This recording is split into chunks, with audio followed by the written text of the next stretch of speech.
Calma que eu preciso da minha cola e do meu óculos. A idade é uma tragédia. Qualquer coisa para a gente. Posso? Qualquer coisa? Cola, não preciso de cola? Então, eu vou começar abrindo a live aqui. Então, para quem está de casa nos acompanhando, bem-vindos e bem-vindas. A gente vai bater esse papo aqui com Silvio Meira e André Esteves e acho que vai ser muito legal. André, o Silvio veio lá do Recife para estar aqui hoje, então eu vou começar por ele, pode ser? Por favor. Então, tá bom. Silvio, você diz várias vezes, em várias falas suas, que o Brasil precisa entender o Brasil, né? E aí, considerando o sucesso, para quem não sabe, o Silvio é fundador do Porto Digital, que é uma referência mundial em ciência, tecnologia, inovação, computação, empreendedorismo. Então, eu queria que você listasse aqui para a gente... Conselheiro do Intel. Conselheiro do Intel, obviamente. Não, se eu for ler o currículo do Silvio, a gente fica aqui até de madrugada. É só as coisas importantes. Só, né? Porto Digital e Intel. E eu queria que você contasse um pouco para a gente quais foram as lições, e são as lições que você aprendeu, né, com o Porto Digital, que você acha que o Brasil poderia aproveitar. Boa tarde a todos e a todas. Obrigado pela pergunta, obrigado pelo convite, André, todo mundo aqui. Veja, o Porto Digital, para começar, explica para mim, e talvez para os brasileiros que tentaram entender, que é possível fazer coisas inimagináveis. O que é esse negócio de possível fazer coisas inimagináveis? Eu acho que ninguém imaginaria, em sã consciência, talvez nós que fundamos o Porto Digital e tocamos o esforço até hoje, que você conseguisse montar um cluster de negócios de tecnologia no Recife, uma cidade periférica, no Nordeste do Brasil, que 20 anos depois tivesse 20 mil pessoas, 404 empresas, 265 startups, 5 bilhões de reais de faturamento anual e fosse o terceiro maior cluster da economia dessa cidade, no caso, o Recife. Ao mesmo tempo, a gente saiu subindo a nota de corte dos cursos de computação e os 3 cursos com maior nota de corte, ou seja, maior nota mínima de entrada no Recife hoje, são cursos de computação. São Sistema de Informação, Engenharia de Computação e Ciência da Computação. A nota de entrada mínima maior do que a nota de entrada mínima de Medicina, na principal universidade da região. E como que você faz isso? Montando redes. É impossível fazer sozinho. Mas não adianta montar redes para fazer alguma coisa que está todo mundo fazendo.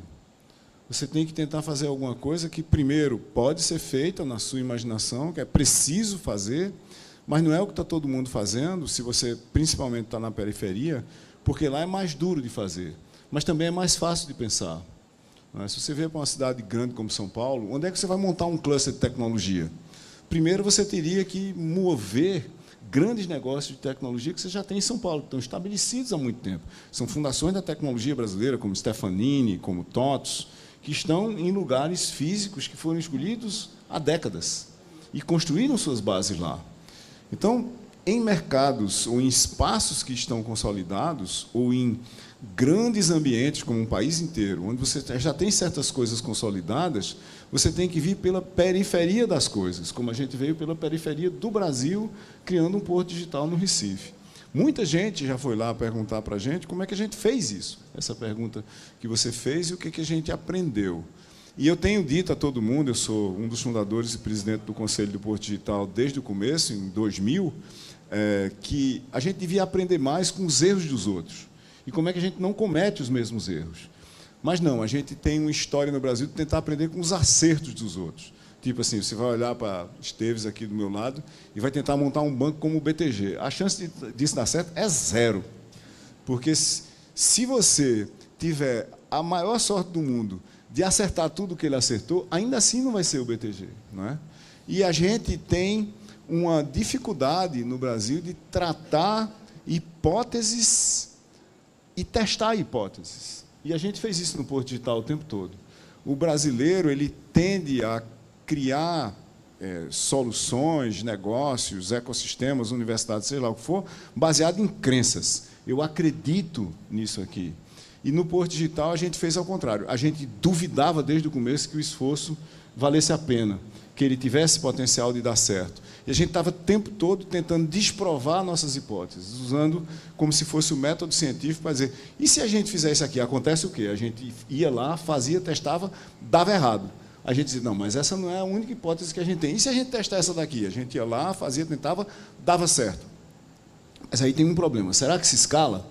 Se vale para a gente atrair 5 empresas, vale para atrair 50, a gente ia lá, testava e dava errado. Tinha que mudar a hipótese de novo. Ou seja, o Porto Digital é uma longa história de tentativas, erros e aprendizados. E foi isso que a gente aprendeu no processo. Muito bom, muito bom.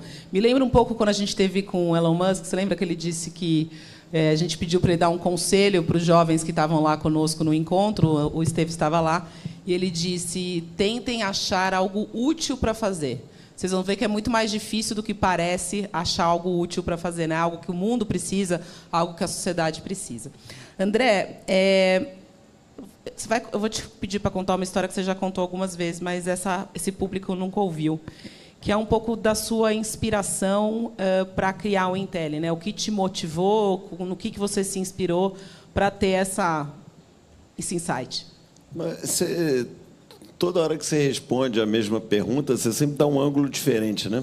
Bom, então pode perguntar várias vezes a mesma pergunta, porque dependendo do momento você vai um pouco mais para um lado, para o outro. Primeiro, boas-vindas, é para nós uma alegria ver vocês todos aqui, é um prazer enorme e uma responsabilidade enorme. Então, a gente vê o Intelli como uma missão. E vocês estarem aqui, vocês podem ter certeza que aumenta a nossa responsabilidade em relação a essa missão. Então, prazer estar aqui com vocês. Prazer estar aqui também com o querido Silvio Meira, genial, como sempre. E o que define essa rápida história que ele contou do Porto Digital é uma frase que a gente gosta muito lá no BTG também, que é, não sabendo que era impossível, ele foi lá e fez.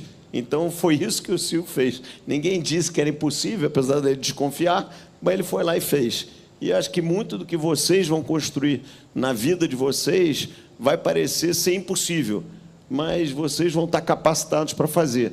A capacidade ou a capacitação, ela tem muito do que vocês vão aprender aqui ao longo dos próximos anos, mas tem muito com aquilo que vocês vão construir dentro de vocês, porque construir requer resiliência, requer persistência, requer ter uma relação muito construtiva com o erro, com o fracasso, com a dificuldade, faz parte da vida de todos nós.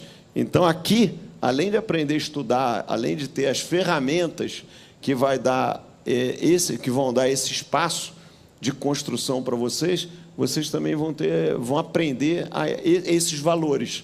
A gente procura aqui ir um pouco além das ferramentas técnicas que uma universidade natural traz. A gente vai explorar isso, eu imagino, ao longo do tempo, né? Mas isso foi uma das inspirações que a gente teve para criar a Intelli, que era olhando para fora, né? E tem uma história que a gente gosta de contar, eu, a Maíra, o Roberto Salute, que está aqui também, que a gente está numa conferência fora, lá na Califórnia, em Silicon Valley, e estava um dos maiores venture capitalists, ou seja, aqueles que investem em empresas, startups, e alguém perguntou, era um evento que tinha uma conexão com o Brasil, na Universidade de Stanford, e alguém perguntou para eles, puxa, mas e o Brasil, tal? Vocês gostam do Brasil? E como é que é o investimento? O cara, não, gostamos, adoramos o Brasil, só que nós não vamos investir no Brasil. Pô, mas aí, daquele choque inicial, né, com aquele sincericídio, né, do palestrante, e ele falou, olha, mas a gente não vai investir no Brasil porque a gente faz um pouco de conta e, quando você olha, vai faltar engenheiros para o Brasil, para as empresas crescerem lá na frente. Então, naquele primeiro momento, eu e o Roberto estávamos assistindo na plateia, e no primeiro momento você fica incomodado com o que se ouve. No segundo, você tem que admitir aquela realidade. Só que o que a gente espera botar em vocês é o sentimento que a gente teve naquele momento, é que, dado essa realidade, que vai faltar engenheiros, o que nós vamos fazer sobre ela, né? E aí é a gênese da criação da Intelli. Um dia alguém foi lá e criou Harvard, um dia alguém foi lá e criou o MIT, alguém foi lá e criou Stanford, e nós não vamos fazer isso aqui no Brasil, por quê? Então, quem tem a condição, quem tem o recurso, quem tem o espírito empreendedor, um dia o Silvio foi lá e criou o Porto Digital, né? Num lugar diferente, porque o Porto Digital não é só capacitar uma porção de gente, é criar uma agitação enorme, que passa, inclusive, pela geografia da cidade, que o Porto Digital reavivou o centro abandonado de Recife, lindo, por sinal, né? Nós fomos lá, fui eu e Ana, para conhecer o Porto Digital, quando a gente estava ainda no anteprojeto da Intel, o que a gente podia aprender com aquilo lá. Trouxemos o Silvio como membro do board, o que trouxe enorme conhecimento para dentro da Intel também. Então, a nossa inquietação positiva de constatar uma realidade que o Brasil passava e passa, mas tentar transformar essa realidade é a gênese da criação da Intel. E a gente vai ter um Brasil melhor se a gente agir assim. Então, essa é a história da criação da Intel, para que vocês ouçam aqui da minha boca. Silvio, não dá para conversar com um cientista da computação, com alguém que está envolvido em inovação e tecnologia em 2024, sem falar de inteligência artificial. Você concorda? Todo mundo que acha que te encontra na padaria fala, conte aí. Sim, sim. Do meu dentista até o padeiro. Eu posso imaginar. Então, tenho certeza que todo mundo aqui quer ouvir de você também a sua perspectiva e opinião sobre esse momento que a inteligência artificial está. O que você acha que vem pela frente?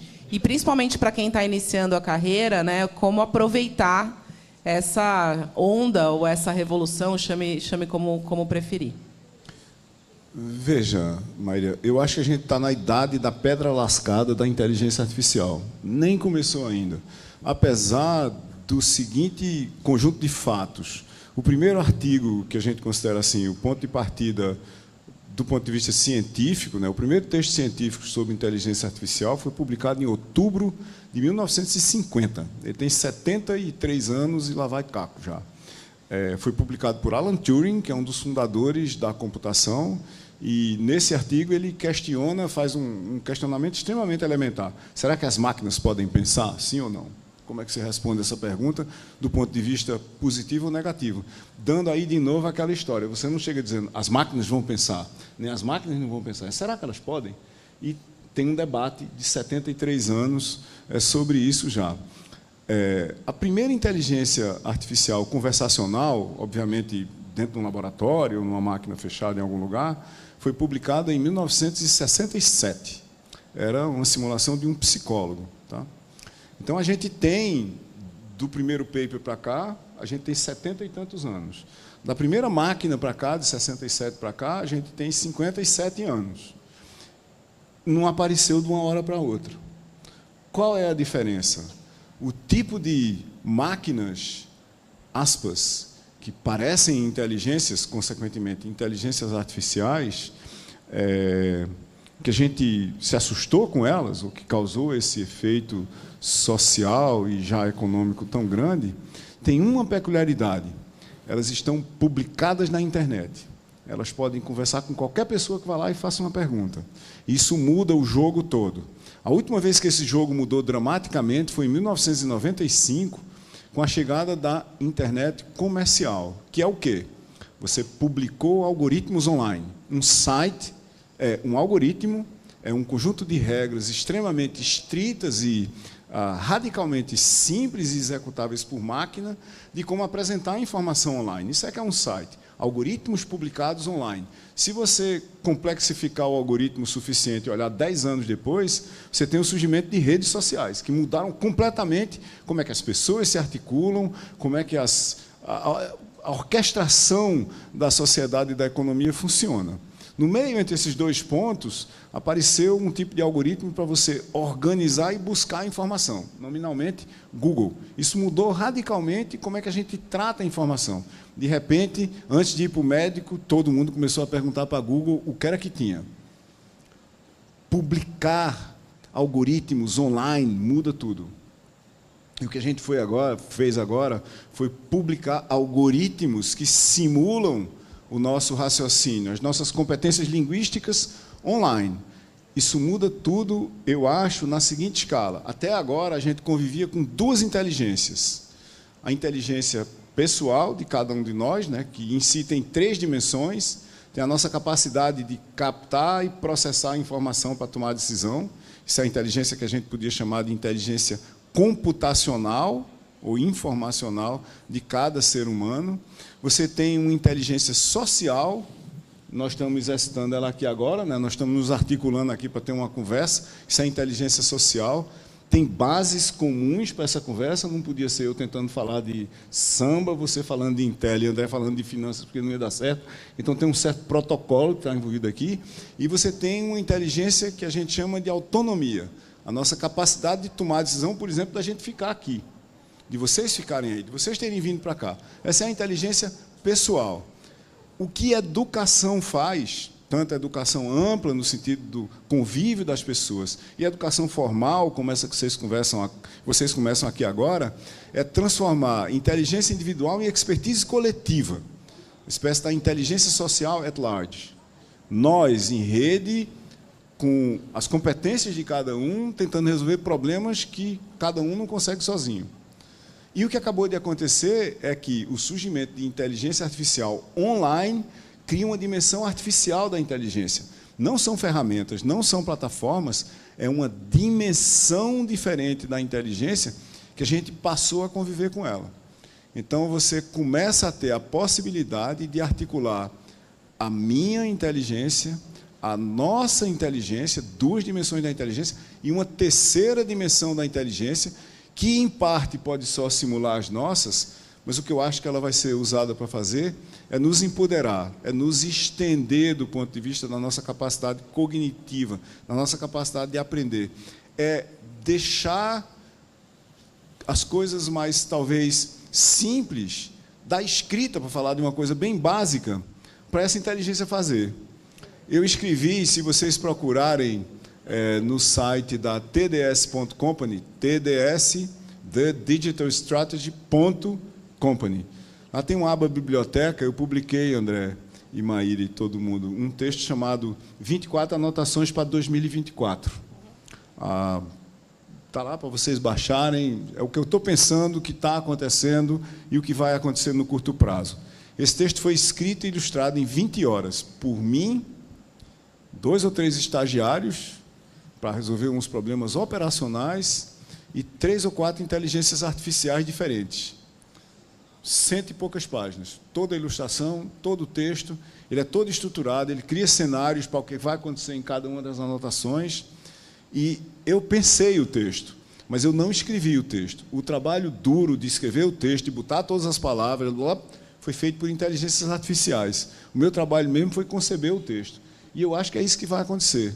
A solução de uma parte dos problemas que a gente tem, que hoje a gente tem que ir lá e fazer o detalhe todinho, dizer, é feito assim, desse jeito, por causa disso, disso, disso, esse detalhe, em boa parte, ele já pode ser entregue para inteligências artificiais. Isso vai mudar o que a gente aprende, para que a gente aprende, como a gente aprende e com quem a gente aprende, e no meio desse com quem já tem inteligências artificiais.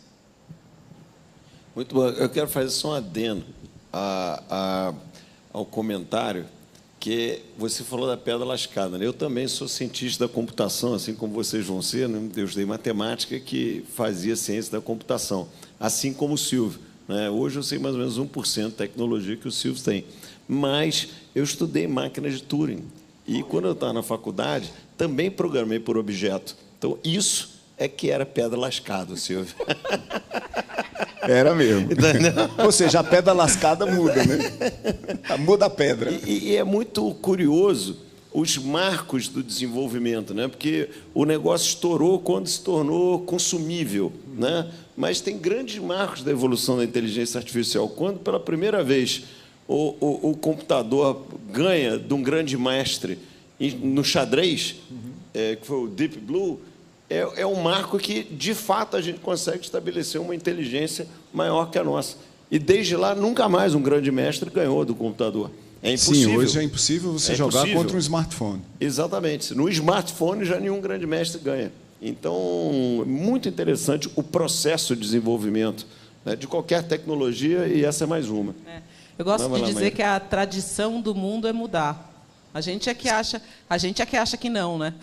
Que gostaria que as coisas continuassem como elas foram, mas a tradição do mundo é mudar. André, eu queria fazer uma pergunta, que você visitasse um pouquinho o passado e falasse 2 ou 3 decisões que você tomou empresarialmente, falando da sua trajetória no banco, no BTG, que você acha que foram determinantes para a construção do sucesso do que o BTG é hoje. E aí queria que todo mundo adora conhecer ou te ouvir sobre o futuro do país, o que vai acontecer aí no próximo ano, nos próximos anos, e aí dar uma espiadinha no futuro do que você está vendo que vem por aí. Bom, a gente pode falar 2 horas sobre então eu vou te dar 5 minutos. Esses 2 temas, né? Sobre o banco, tem muitas decisões que a gente vai tomando ao longo do tempo que definem o seu sucesso pessoal ou o sucesso empresarial. É muito difícil você falar qual a decisão, né? Mas tem muitas coisas que geraram valor ao longo do tempo, como também tem muitos erros, né? A gente gosta de falar sempre dos acertos, mas eu estou com o Silvio, a gente aprende muito mais com os erros do que com os acertos. O que vocês precisam sempre ter é uma relação saudável com o erro. O erro, ele faz parte de você tentar. Só erra quem faz, né? O que você tem que errar é do seu tamanho e aprender com aquele erro, né? Errar erro novo não tem nada demais. Errar erro antigo, aí já não é legal, né? Sobre as trajetórias, tem várias coisas, né? Tanto no nível pessoal, quando eu fiz uma mudança de carreira, né? Eu era um analista de sistema, um coder, lá atrás, há muito tempo atrás, quando eu lembrei que essa era da pedra lascada, que o Silvio mencionou. Então, quando eu saí de ser um coder para trabalhar na área de business do banco, na mesa de operações, foi uma decisão importante, né, para mim e para o banco, de um certo modo, e foi muito acertado. Então, vocês na vida vão ter decisões desse tipo, que, de novo, aqui na Intel, a gente quer dar ferramentas para vocês tomarem essas decisões, mas para vocês irem muito mais longe, enquanto vocês vão transformar a sociedade, as empresas que vocês criarem ou trabalharem, e, por consequência, as suas próprias vidas. Empresarialmente, tem decisões desde simples, né? Quando a gente trouxe o centro de decisão do Banco do Rio para São Paulo, e se você tinha uma ambição de fazer uma coisa nacional, impossível, você não está perto daqueles seus clientes.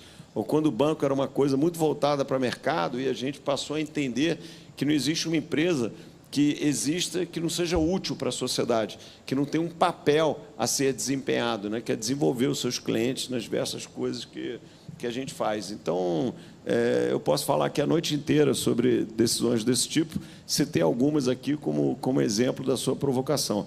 Agora, sobre a sua pergunta de cenário, né, de Brasil, primeiro a gente tem que entender em que mundo nós estamos inseridos, né? Porque o cenário mundial, o mundo nunca foi tão conectado ou interconectado. Então, muito do que a gente tem de oportunidades ou tem de riscos tem a ver com o que está se passando em torno da gente, né? E nós temos vários ângulos para olhar o que está se passando em torno da gente. Eu vou destacar um deles aqui, que afeta o Brasil muito diretamente, de uma maneira talvez menos óbvia, né? Todos aqui concordam que, se você olhar de 24 meses para cá, a gente vive num mundo mais geopoliticamente desafiador, né? Um mundo onde você tem guerras localizadas. Existia um temor há 24 meses atrás de um mundo dividido. Infelizmente, hoje, esse temor deixou de ser temor e passou a ser uma realidade. Você tem um mundo polarizado, de um lado Estados Unidos, de outro lado China, um grupo de aliados no entorno disso, e isso tem um efeito naturalmente negativo para a população global como um todo. Porém, se a gente olhar a história, que geralmente é uma ótima referência daquilo que pode acontecer no futuro, qualquer deslocamento geopolítico importante, como esse que a gente está vivendo, ele, apesar de ter efeitos negativos de uma maneira geral, mas ele afeta países, regiões, sociedades de uma maneira diferente. né? Inclusive com vencedores e perdedores, mesmo que o net, ou seja, liquidamente, esteja negativo. O mais notório exemplo disso é os Estados Unidos na Segunda Guerra. Obviamente que a Segunda Guerra foi uma desgraça para a humanidade, mas foi positivo economicamente para os Estados Unidos. Ora, curiosamente, o Brasil está numa situação, ainda bem não tão intensa, porque a gente não vive um momento tão hostil assim, mas o Brasil ele é positivamente afetado, impactado por esse deslocamento geopolítico. Por quê? Porque nós, por definição, estamos numa região geopoliticamente calma, né? A gente tem relações amistosas, por mais que, às vezes, governante A ou governante B façam uma bobagem, mais à esquerda ou mais à direita, com parceiros importantes nossos, comerciais ou de investimentos, mas nós temos boas relações com os Estados Unidos, com a Europa, com o Oriente Médio, com a China, com o Sudeste Asiático, com a África, com nossos vizinhos, com todos que nos cercam. Nós também somos produtores de insumos meio únicos, né? O Brasil é o maior exportador de alimento do mundo. É o país do G20 que tem a matriz energética mais renovável e, mais ainda, o maior potencial de continuar crescendo como produtor de engenharia de energia limpa em grande escala e a preços baixos.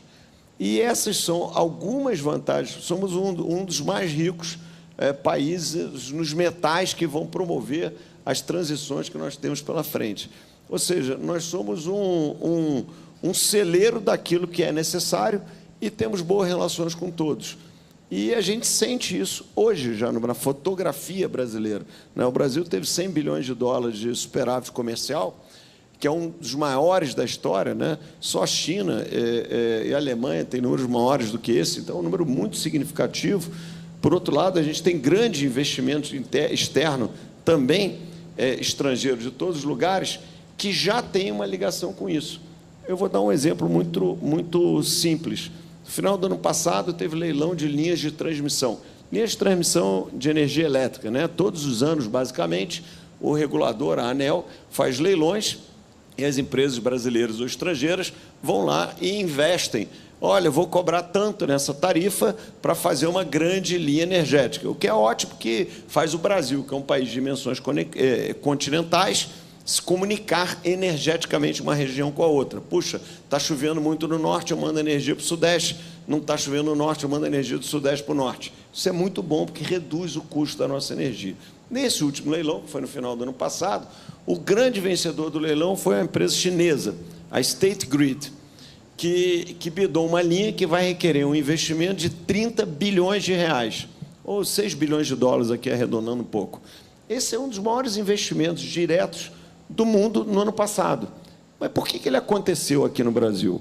É claro que tem uma boa oportunidade de negócio, mas se você é uma grande empresa de infraestrutura chinesa e quer investir fora da China, você não pode investir nos Estados Unidos, você não pode investir na Europa, você não pode investir na Austrália, você não pode investir no Canadá, você na Índia, talvez sim, talvez não, dependendo do que for, quem for e aonde for.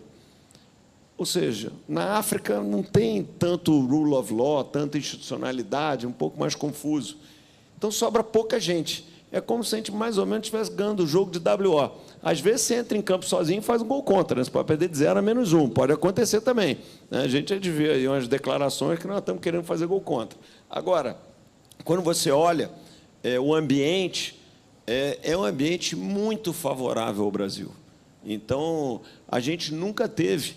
sempre tem as mazelas da vez, o desafio da vez, a bobagem da vez, o infortúnio da vez, mas nunca foi tão fácil no Brasil, né? Nós somos de uma geração, né, Silvio, que nós vimos ainda a inflação alta, nós vimos instabilidade política extrema, nós vimos taxas de juros que eram as maiores do mundo.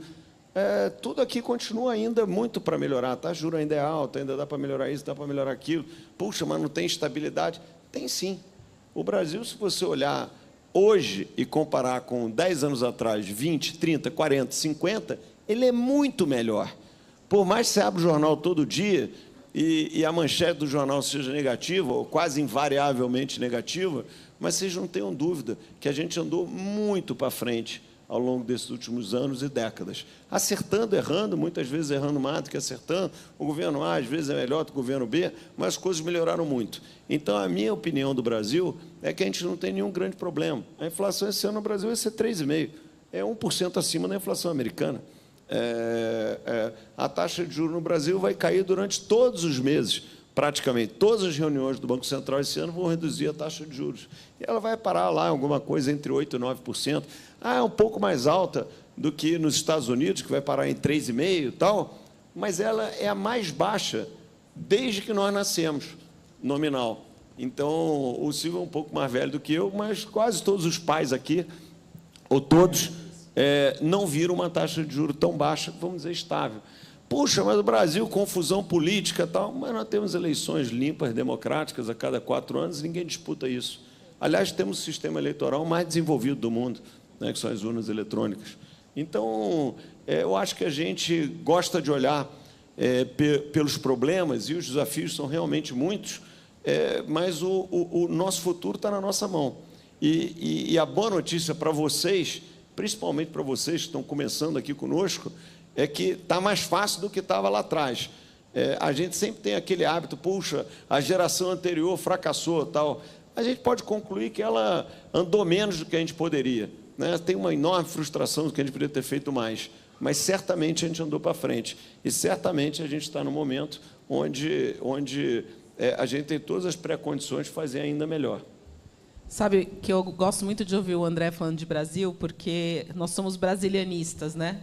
Além de brasileiros, somos brasilianistas. A gente gosta do Brasil, acredita no Brasil, e não é à toa que decidiu fazer o Intel no Brasil, para o Brasil, por brasileiros, para brasileiros e pelo Brasil, não é isso? É exatamente isso, né? O Intel ele não é um negócio que pertence a ninguém, ele pertence à sociedade, tanto que ele não tem o nome de ninguém, né? Apesar da gente ter sido o sponsor inicial, o patrocinador disso, mas ele é de todos nós, né? Como o Silvio criou lá o Porto Digital, ele é de todos nós, e ele é uma crença no Brasil, a crença que vocês podem promover uma transformação muito mais ambiciosa do que a gente fez até agora. Então, e uma coisa importante, vocês acreditem nisso, porque é possível, né? E as pré-condições nunca foram tão favoráveis como elas estão agora. Se eu pudesse complementar um pouquinho, Maíra, tem uma coisa aqui das expectativas, do gerenciamento das expectativas, né, André? A gente costuma comparar o Brasil, eu acho que o brasileiro tem um problema de comparação, que a gente sempre pega o top mundial e diz o Brasil é muito pior do que X. Mas você pega, por exemplo, sabe quantos provedores de internet tem em Nova York?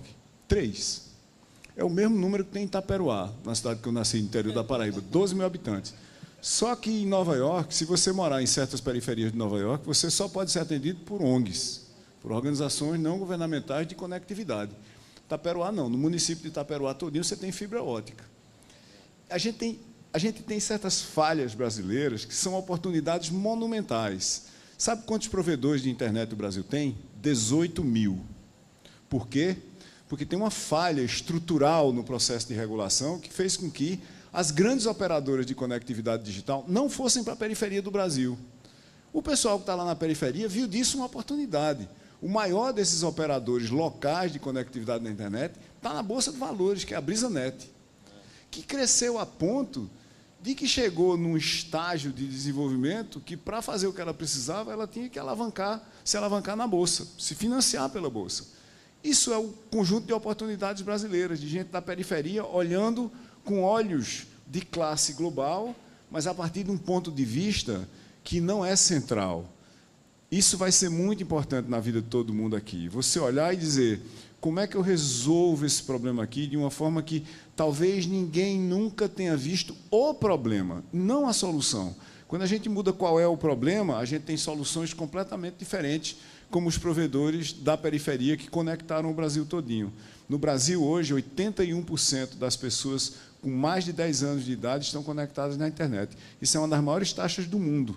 Isso não surgiu por causa de soluções criadas pelos grandes. Veio de gente que estava na periferia, olhando para o mundo e vendo problemas diferentes para serem resolvidos. Olha, tenho certeza que devemos estar cheios de perguntas aqui da turma que está conosco. Quem quer começar? Só levantar a mão que a gente leva o microfone. Microfone livre, qualquer pergunta. Tema livre. Pode perguntar o que quiser. Só levantaram lá embaixo. Aí estão querendo testar se você está... Lá em cima. Lá em cima. Lá em cima, lá em cima. Onde está, gente? Me ajuda. Lá em cima, ó. Lá.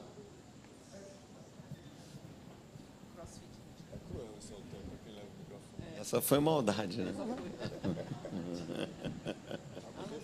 Embaixo e em cima, né? Pode ficar perto. Boa tarde. Boa tarde, Maíra, André e Silvio. Quero agradecer a oportunidade que vocês deram a todos nós aqui de entregar o Intel para nós. E a minha pergunta é, eu vou fazer ciência da computação e eu gostaria de saber como um cientista da computação consegue ficar atento a todas as tecnologias atuais e que estão surgindo. Olha, eu vou dar uma resposta mais genérica. O Silvio certamente pode ser mais específico dentro do escopo da carreira. Mas, olha, eu acho que o mundo hoje é tão interconectado que essa sua pergunta, no fundo, o espírito dela é mais abrangente. É como ficar conectado no universo em torno de vocês, porque eu aposto que daqui a 10 anos depois de formados, vocês vão usar esse equipamento de vocês, que se tornou básico, para fazer muito, muito mais coisas, como foi a minha história, num mundo muito menos sofisticado, onde a tecnologia era muito menos presente. Eu acho que vocês vão usar esse equipamento para fazer várias coisas diferentes. Alguns vão... E por isso que o Intel é uma escola de, como o nome sugere, de tecnologia e liderança. Vocês vão estar aptos a liderar dentro do campo da tecnologia, mas também fora do campo da tecnologia. Certamente usando a tecnologia, que vai ser essencial, né? Quando eu estudei ciência da computação, a tecnologia era muito menos permeável dentro da sociedade ou dentro do ambiente de trabalho. Hoje, ela é essencial para tudo. E, principalmente, pensar sobre essa ótica é que faz a diferença. Não é aprender a programar numa linguagem, qualquer um aprende, mas entender aquela lógica e usar isso para diversas coisas no seu entorno, eu acho muito legal. Agora, a sua pergunta, no sentido mais amplo, ela é uma pergunta para todos nós, né? Como é que você se conecta com toda essa oferta de informação que todos nós recebemos, né? É um bombardeio de informação. Eu mesmo me pergunto, eu tenho vontade de ler 50 horas por dia, mas o dia só tem 24. Então, com uma pergunta muito difícil, vou passar para o Silvio agora para ele responder. Sacanagem. Veja, não só para você que vai fazer ciência da computação, mas para quem vai fazer engenharia e assim por diante, eu acho que, em função até do que André disse, e da pervasividade de informação, tanto da informação resultado de processos informacionais, mas da informação que são os processos propriamente ditos, da informação que é código, que roda nos computadores, eu acho que todos nós, e quase todo mundo ao nosso redor, devia se considerar engenheiro de informação.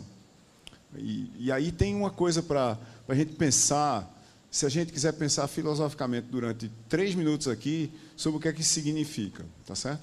Primeiro, qual é a melhor definição que tem de engenharia que eu conheço? É uma que é dada por um cientista da computação, que é o Tony Hoare, professor emérito da Universidade de Oxford, que ele diz que engenharia só são 3 coisas. É você olhar para um objeto qualquer, ou para um prédio como esse, e se fazer 3 perguntas. Engenharia não é uma resposta, são 3 perguntas. O que é, para que serve e como funciona. Tá certo? Se você sair daqui aprendendo a fazer essas 3 perguntas de uma forma estruturada, você tem um caminho longo na vida perguntando o tempo todo o que é, para que serve e como funciona. Qual é a forma estruturada de fazer isso? Primeiro é aprender matemática. O que é matemática? De uma forma ampla. Matemática é a capacidade que a gente desenvolveu historicamente de fazer modelos da realidade. Eu olho para a realidade, aí eu escrevo um modelo matemático dessa realidade. Eu abstraio a realidade para dentro do modelo. Do ponto de vista da engenharia, a gente manipula o modelo, isso se chama fazer um projeto, e eu tento inserir o modelo de volta na realidade. Isso é uma construção, é um programa de computador, é a reforma desse prédio, é a construção daquela lâmpada ali. A gente abstrai a realidade para dentro de modelos matemáticos, manipula esses modelos e insere os modelos de volta na realidade. Matemática é a primeira coisa que a gente tem que aprender. A segunda é lógica, porque lógica é um tipo especial de matemática mais abstrata para a gente manipular a própria matemática. E fora da matemática, para a gente aprender a argumentar. Isso é uma capacidade que os humanos vêm perdendo estruturalmente, né? Até por causa de informação demais, como o André estava falando, hoje a gente tem humanos resistentes a dados e fatos, né? Você mostra um dado para uma pessoa, aí ela discorda do dado. O dado não é esse, não. Então, tem um perigo muito grande para a gente que vai estudar alguma coisa formal aqui. É o seguinte, tem certas verdades estabelecidas pelo universo. Tipo assim, na Terra, a aceleração da gravidade é 9,8 metros por segundo ao quadrado. Você pode discordar do que você quiser disso, mas ela é 9,8 metros por segundo ao quadrado. Não faça seu projeto de engenharia diferente disso, não, porque o prédio vai cair. Certo? Lógica, para a gente manipular os modelos e argumentar. A terceira coisa que a gente tem que aprender no Intel é filosofia. Não tem nenhum curso de filosofia aqui, tem? Não tem, tem boas discussões filosóficas. Pronto, tem discussões filosóficas, mas não tem um curso de filosofia. Mas o que é filosofia na prática? São as técnicas e práticas de você aprender a aprender. Tudo que você aprender aqui, do ponto de vista de tecnologias, vai estar obsoleto daqui a algum tempo. Pode ser 3 anos, pode ser 5, pode ser 10. Por exemplo, se a gente abrir uma interface de desenvolvimento de aplicações hoje, André vai achar que é um negócio que acabou de chegar de Marte, no robô da NASA, certo? Porque faz muito tempo que ele não vê isso, não é? Você abre lá e ele vai olhar assim, ele não vai reconhecer a linguagem como um todo, ele vai reconhecer fragmentos. E o ambiente em si, se você disser, André, programa aí, ele está totalmente perdido, não está? Mas você ainda programa? Mas eu programava em C++, tá? Só para deixar claro. Eu já não estou tão programava em C++, que é uma linguagem da idade da pedra lascada da computação. Mas tudo bem. Veja, matemática, lógica e filosofia. A nossa capacidade de aprender a aprender o tempo todo. A nossa capacidade de aprender a aprender tem 3 coisas dentro dela. É o aprender propriamente dito, pegar uma coisa nova e codificar para a gente, o nosso entendimento do mundo. É pegar uma coisa que é, aspas, inútil no contexto atual e desaprender. Tem certas coisas que você não vai mais precisar saber. Mas, eventualmente, essas coisas vão se tornar necessárias de novo. Aí você tem que reaprender. Aprender, desaprender e reaprender. Filosofia na prática. E a quarta coisa são 3. É você aprender linguagens. Você tem que sair daqui sabendo uma muito bem, tipo C++. Se você aprender C++, você aprende imediatamente quase qualquer outra coisa. Você vai pegar a linguagem e dizer, como é que eu mapeio o que é parecido e o que é diferente. Eu me concentro no que é diferente e eu rapidamente aprendo outra coisa. Desde que você tenha as fundações de matemática, de lógica e de aprendizado. E mais 2 coisas. Aprender muito bem português. Isso vai fazer um diferencial fundamental na sua vida. E pelo menos uma língua estrangeira que seja de uso global. Então, são 4 coisas que, na realidade, são 6. Só essas. Só precisa se preocupar com isso. O resto tudo é detalhe. Ah, mas eu tenho que saber não sei o que, não sei o que. Não, deixa que o tempo vai chegar para você aprender isso. Repetindo, matemática, lógica, filosofia e 3 línguas.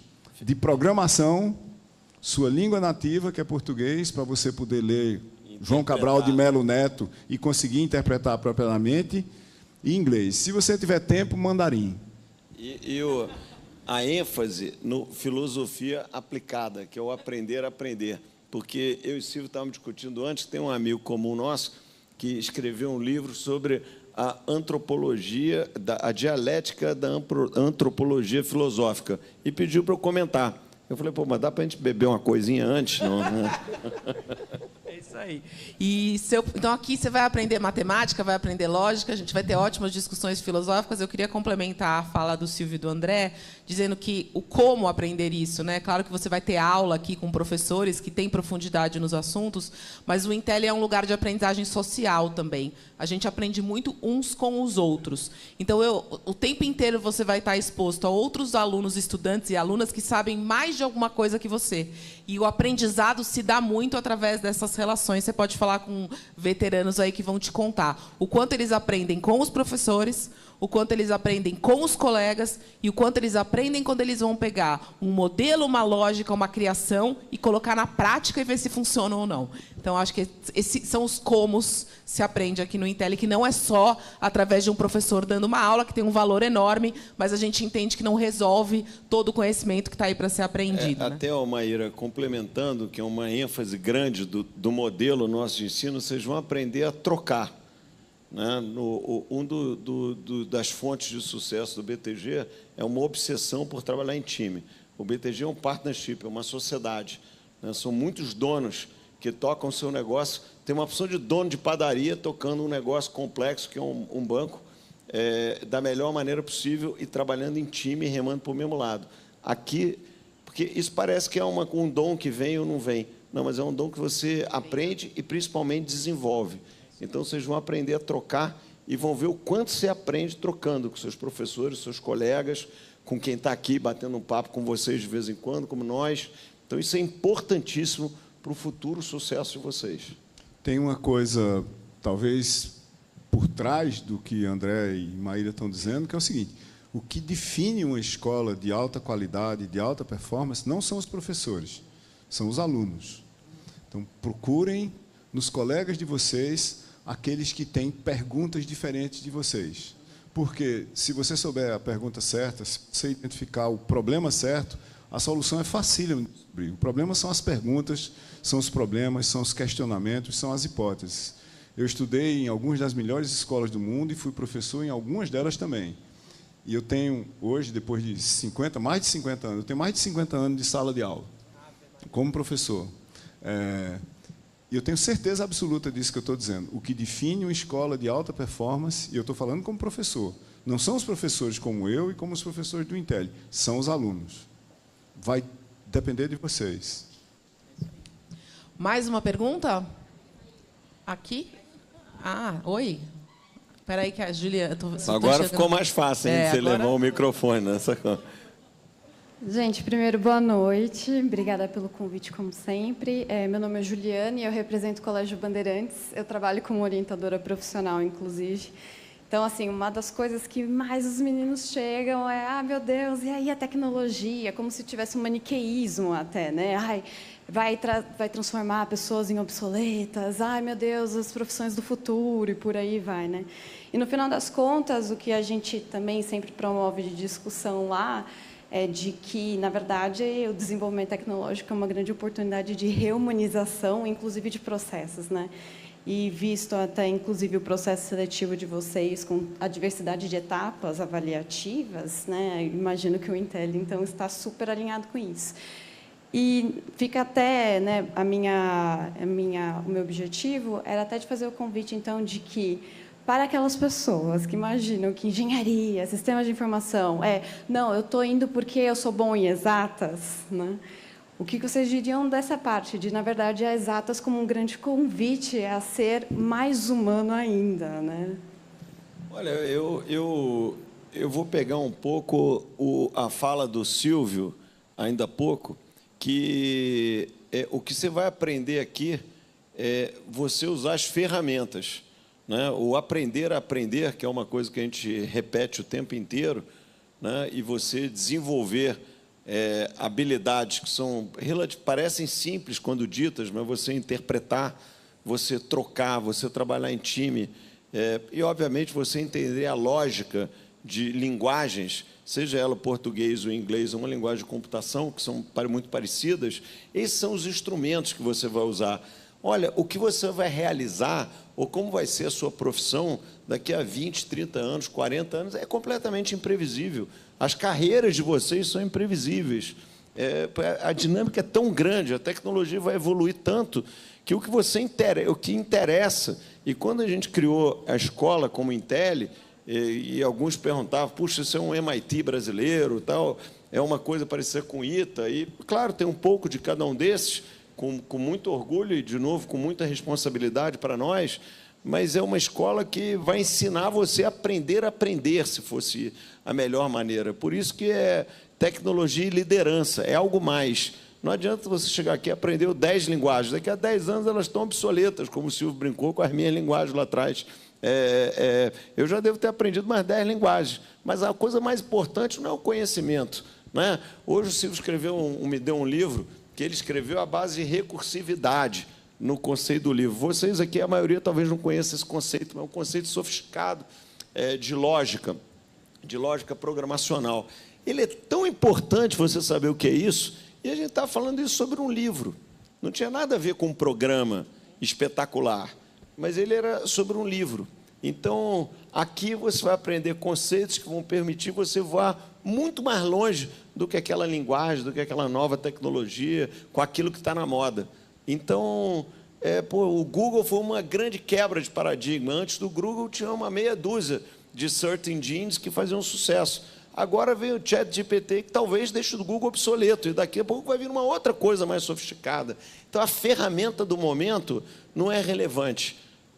Relevante é aquilo que você vai ter intrinsecamente e que vai te ensinar a se adaptar aos desafios do momento e te qualificar para você absorver os desafios do momento. Que as profissões elas vão ser cada vez mais fluidas. Alguém aqui vai andar numa direção de design, outro na direção de business, outro na direção vai ser uma liderança política, mas certamente todos, como denominador comum, a gente quer que vocês usem e vocês vão estar equipados para ter esse aprendizado de aprender nas suas carreiras. Esse, para mim, acho que é o tema. E aí, voltando ao que o André falou de revisitar a história, né? Você falou muito de pedra lascada, que hoje pedra lascada foi uma tecnologia. Assim como o arado, a lança, o fogo, a roda, tudo isso foram tecnologias que ajudou a humanidade a evoluir. A gente associou a tecnologia com a tecnologia digital, mas a gente usa a tecnologia para evoluir literalmente desde que a gente existe, né? A humanidade é definida por tecnologia. E certas horas ela falha, como esse microfone aqui. Mas, se a gente for para o passado, talvez a gente pudesse dizer, basicamente, que uma tecnologia central, numa certa época, mudou tudo a favor de Homo sapiens. Foi o fogo. Não é o fogo como tecnologia, é o domínio do fogo como tecnologia. Como é que você começa um fogo sem criar um incêndio? Antes disso, como é que você mantém o fogo aceso? Nas primeiras civilizações, você tem a pessoa responsável pelo fogo, porque ele era a energia, ele era a luz, ele era a proteção contra os animais noturnos e assim por diante. De lá para cá, os grandes saltos da humanidade, libertários inclusive, foram provocados ou habilitados por tecnologia. A imprensa de tipos móveis, ela praticamente faz com que a gente crie uma explosão de conhecimento habilitado por dados impressos nos livros, que vira informação, que vira entendimento de mundo, que cria os fundamentos para boa parte do que aconteceu até a Revolução Francesa e depois. A Revolução Industrial muda a qualidade de vida das pessoas, por causa da disponibilidade de mais e melhores produtos, comida, assim por diante. A Revolução Agrícola faz uma outra mágica, com fertilizantes, com defensivos, assim por diante, e causa problemas. Tecnologia sempre vai ter problemas e soluções, vai ter oportunidades e desafios. E a gente tem que ter, e vocês vão ver isso aqui no Intel o tempo todo, a gente tem que ter uma posição de dúvida quanto à tecnologia. Ela não necessariamente vai resolver tudo, ela talvez não resolva nada, mas, principalmente, ela não tem nem ética nem princípios, né? Eu costumo dizer isso de uma faca, de um sushiman, né? Você está ali, aí você olha para a faca, o que é a faca? Ela é um instrumento cortante. O que vai definir o que ela faz é o uso que você dá à faca. Ela pode ser usada para fazer um sashimi, ela pode ser usada para cortar uma pessoa na mesma hora ali. Você está no sushi bar acreditando piamente que o sushiman vai fazer um sashimi. Ele não vai atacar você com aquela faca. Mas a faca não sabe disso, né? E ela não tem capacidade de agir sobre isso. Então, não adianta dizer, a tecnologia causou esse problema. Não, a tecnologia não causou esse problema. Humanos que desenharam certos tipos de tecnologia e humanos que usaram isso, outros humanos que não regularam esse uso, são responsáveis por isso. No fim de tudo está a agência humana, as nossas capacidades, os nossos limites e as nossas responsabilidades. E é isso também que a gente vai aprender aqui. Não existe assim, eu escrevi um código e, de repente, ele pirou e está fazendo umas coisas que não estavam lá. Não, você escreveu um código e você é responsável por ele. A gente está vivendo uma era hoje, olhando para a tecnologia, onde a gente está tentando proteger os dados das pessoas. A legislação brasileira de proteção de dados pessoais faz isso. A gente vai evoluir rapidamente, no tempo de vida de vocês, como engenheiros de informação, naquele sentido mais amplo que eu falei no começo, onde a gente vai regular os algoritmos. Tem até uma tentativa no Brasil de regular a inteligência artificial sem antes entender, do ponto de vista legal, o que é um algoritmo e como é que a gente consegue ou não regular certas facetas dos impactos sociais dos algoritmos. Mas, por exemplo, a gente vai querer saber o seguinte: para algoritmos críticos da sociedade, o que é que eles fazem? O que um algoritmo que toma decisões, por exemplo, em seleção de capital humano, faz? Que dados ele considera? Não precisa ser inteligência artificial. É um algoritmozinho qualquer. Ele está lá, você diz, olha, se cor igual a isso, então faça aquilo. Esse então faça aquilo aqui tem que ser transparente. Pode fazer? Pode. Se for transparente e a gente souber que, por exemplo, é ilegal, não pode. E é basicão. Não é nada do outro mundo. Dá para fazer. E dá para a gente regular que tenha que ser assim. O tempo todo está a agência humana e seus limites e suas responsabilidades. Muito bom. Acho que a gente tem tempo para mais uma pergunta. Quem está na fila? Nossa, tanta gente. Quem vai lá?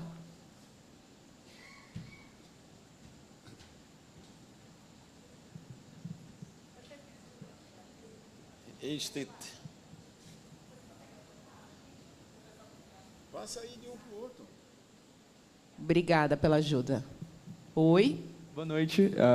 Eu sou o Will, vou fazer o curso de Engenharia da Computação e eu queria complementar a pergunta sobre a tecnologia. Vocês já começaram falando sobre a inteligência artificial e eu queria saber o que vocês acham de como vai se desenvolver as relações dessas tecnologias emergentes, como inteligência artificial, que vocês já citaram, mas a computação quântica, o próprio blockchain, coisas desse tipo, numa visão um pouco mais ética de desenvolvimento da nossa parte. Como a gente vai utilizar dessas tecnologias de modo ético para impactar positivamente tanto a sociedade, o planeta, no sentido ecológico mesmo, da gente não causar a destruição dele, e coisas desse tipo. Eu queria saber o que vocês acham sobre isso. E, enfim. Olha, deixa eu dar uma visão mais macro aqui, o Silvio pode elaborar mais sobre o aspecto tecnológico da pergunta, mas eu acho que a evolução tecnológica da humanidade, ela sempre trouxe produtividade.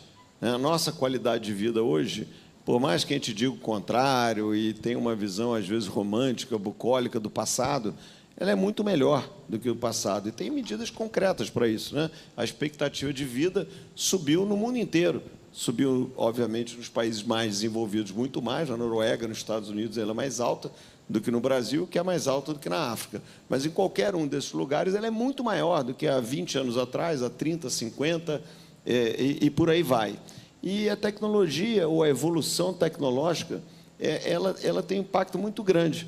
Hoje, se você olhar a principal discussão econômica do mundo, é como as principais economias estão convivendo com uma taxa de desemprego relativamente baixa, incluindo aqui no Brasil, e uma inflação relativamente baixa, incluindo aqui no Brasil. Essa é uma discussão muito interessante econômica. E a melhor explicação para isso é a evolução tecnológica. Então, eu não tenho nenhuma visão catastrófica, a inteligência artificial vai dominar o mundo, nós vamos chegar aqui daqui a 30 anos e um computador vai nos escravizar. Eu acho que isso aí não vai acontecer. Essas fantasias um pouco anabolizadas assim, por bons filmes de ficção científica que todos nós assistimos, mas isso nunca se realizou, mas já se repetiu em outros momentos do tempo. Várias tecnologias foram criadas, a energia nuclear, ou coisa A ou coisa B, ia destruir o mundo, e acabou que o negócio não foi dessa maneira. É claro que existe um mau uso da tecnologia, desde coisas muito simples, né? A faca é um desenvolvimento tecnológico, pode ser usado para qualquer lado. Obviamente que nós, como sociedade, vamos ter que estar atentos a isso. Agora, eu vejo o mundo de uma maneira otimista. Eu acho que a evolução tecnológica ela vai trazer produtividade, que significa bem-estar, sob diversas maneiras. A gente vai viver mais, a gente vai viver melhor, a gente vai ter vidas mais dignas a partir da evolução tecnológica e, principalmente, da produtividade que isso vai trazer. Então, de uma maneira coletiva e macro, essa é a minha visão do avanço tecnológico, e é o que tem acontecido há 1000 anos. Né? Inventou-se a roda, melhorou a vida de todo mundo. Né? Ou mais lá atrás, o fogo, melhorou a vida de todo mundo. Um pouco à frente, a agricultura melhorou a vida de todo mundo, né? E a gente está no melhor momento nesse sentido, né? Descendo para a vida de cada um aqui, para a sua e para mim em particular, imagine que alguém chegasse para você, e já que a preocupação é ética, né, alguém chegasse para você e dissesse: tu sabe programar em X? X é uma linguagem na qual você saberia programar daqui a alguns anos. A pessoa perguntaria: sabe programar bem? Você diria: sim, claro, estudei no Intel. Aí a pessoa diria: eu quero te contratar para escrever um sistema para informatizar o jogo do bicho. Você ia ou não? Não, certo? E se eu pagasse muito? Veja, tem questões básicas aqui. Algumas horas na sua vida, o seu caráter será decidido por uma pergunta como essa. Um chefe seu, um líder de projeto, vai dizer: vamos, aspas, chipar, do verbo vamos botar esse código em produção, só que traduzido para o português como chip, com a R no fim, né? Vamos botar em produção esse código do jeito que está. Aí você diz: bom, o chefe mandou, a gente vai botar. Mesmo que você corra o risco, por exemplo, de que no uso prático desse código ele cause um acidente que derrube um avião. Certo? Eu estou falando de um avião bem conhecido, de uma fábrica bem conhecida, que matou centenas de pessoas, passou um monte de tempo no chão, porque ele foi, aspas, chipado sem ter sido testado o suficiente, com evidências colaterais o suficiente para os líderes de projeto terem botado o dedo no suspiro e dito: não sai daqui antes que a gente teste para saber se não vai morrer ninguém fazendo isso. Essa responsabilidade vai ser sua, de cada um aqui, eventualmente. E é uma decisão sobre, talvez, a ética máxima da tecnologia. Não é nem das pessoas usando o nosso código lá na frente para fazer X, Y, Z. É de você tomar a decisão de fazer aquilo ou não.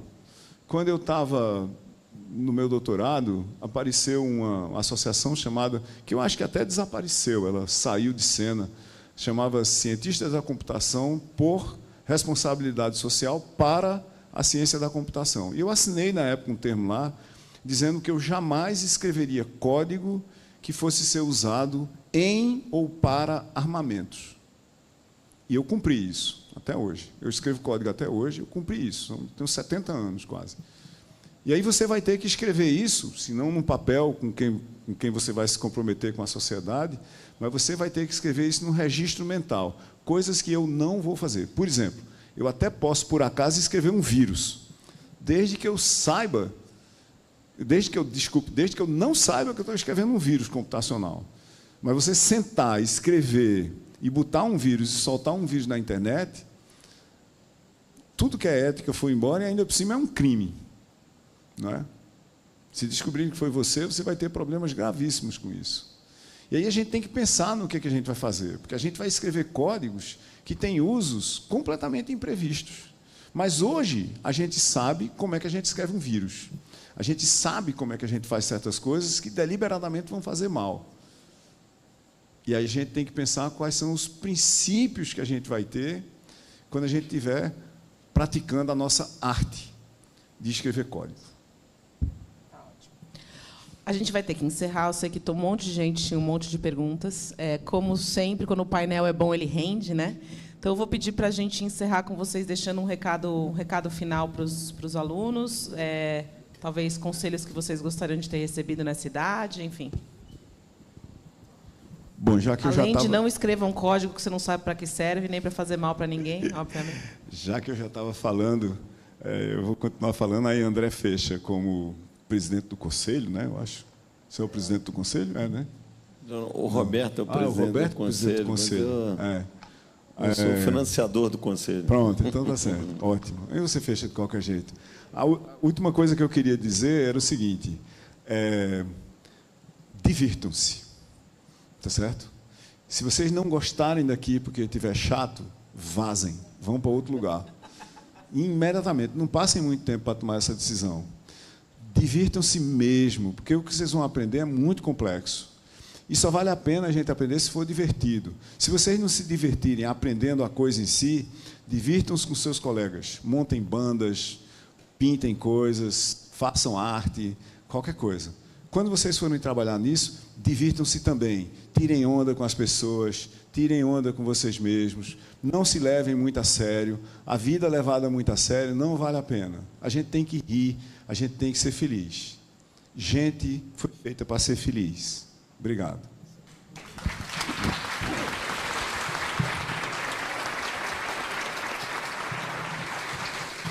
Olha, podia ter encerrado com essa, né? Porque é uma mensagem maravilhosa.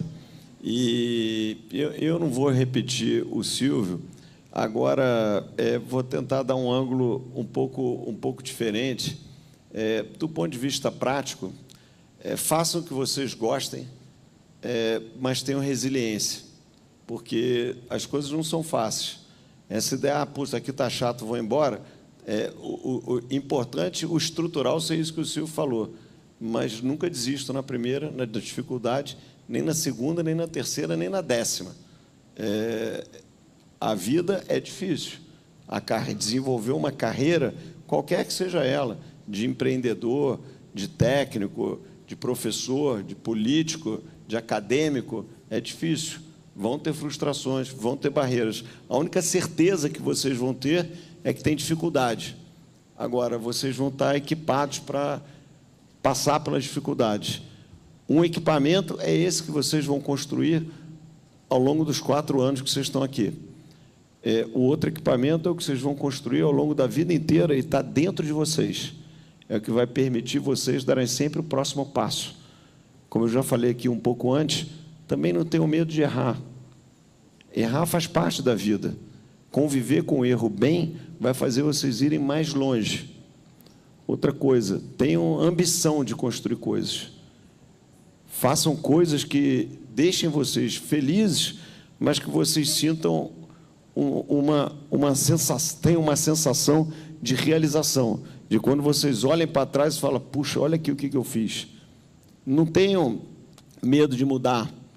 Mudar faz parte. Não tem problema nenhum nisso. Interajam bastante com quem está em cima, quem está embaixo, quem está do lado, né? E estejam abertos a realizar. No fundo, todo esse projeto aqui de Intel, ele é feito para criar realizadores, para criar fazedores. E o que a gente mais espera do nosso lado aqui, nós, eu, Silvio, Maíra, Roberto, a Ana, todos que estão aqui do Intel, o nosso sonho é criar fazedores, é criar agentes de transformação dessa sociedade brasileira. A sociedade brasileira merece esses agentes e vocês vão estar equipados para serem esses agentes. Então, façam essa transformação. O nosso país merece e vocês vão ter muito sucesso fazendo isso. Tá bom? Obrigado por vocês estarem aqui com a gente.